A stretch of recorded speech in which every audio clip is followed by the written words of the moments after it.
Magandang araw po sa inyong lahat. Update po sa aming alagang baboy. Sa ngayon po ay ika-35 days na po nila mula sa pag-aalaga namin. Sa oras na yan ay kakatapos lang nila maligo. Kaya napansin nyo na ang linis nilang tingnan. Pati yung sahig. Ayan po, relax na relax.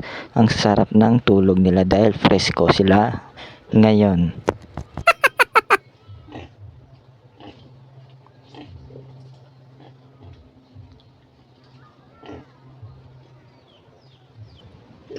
Update din sa aking gagawin inaing. Napapansin nyo medyo masikip na kasi palaki na siya Pero pagkalipas ng 1.5 month na siya na edad ang pag-alaga namin ay babawasan na po yan yung sa gilid na yan. Unti-unti bawasan. Dahil ang likot niya, kaya niya lumiko pa rin kahit ganyan yan. Naghanap ng paraan.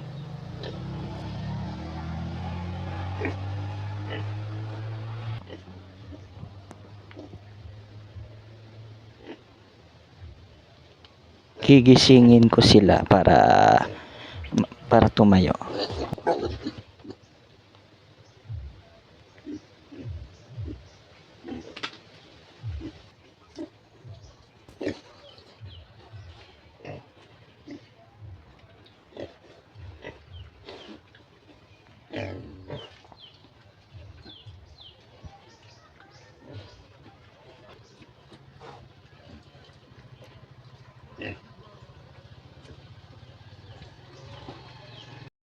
Nag-update po ako ng kanilang tanghalian. Nung oras na yan ay kumakain sila. Ayan po, ang lalakas nila kumain, ang bibilis. Ito ay medyo wet feeding na to. Ang sa gagawin ko inaing.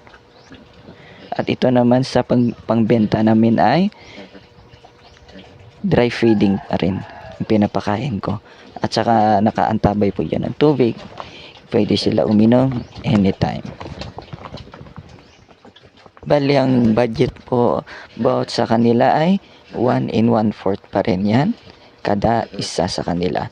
Pero by next week, February 1 ay magsisimula na sa 1.5 kg na kada isa dahil kayang-kaya na nila ubusin ang 1 and 1/4 dahil simot lagi ang kinakain nila. At ito naman ay relax na relax, busog na yan.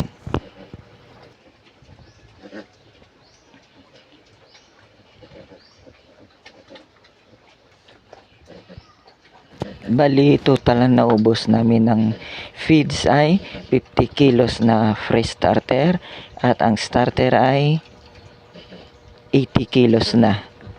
Bali, malapit na ang 2 sacks na maubos. Dahil ang budget namin ng starter ay paabutin sila ng 50 kilos kahit isa sa kanila at pinakababa ay 40 plus bago kami mag grower.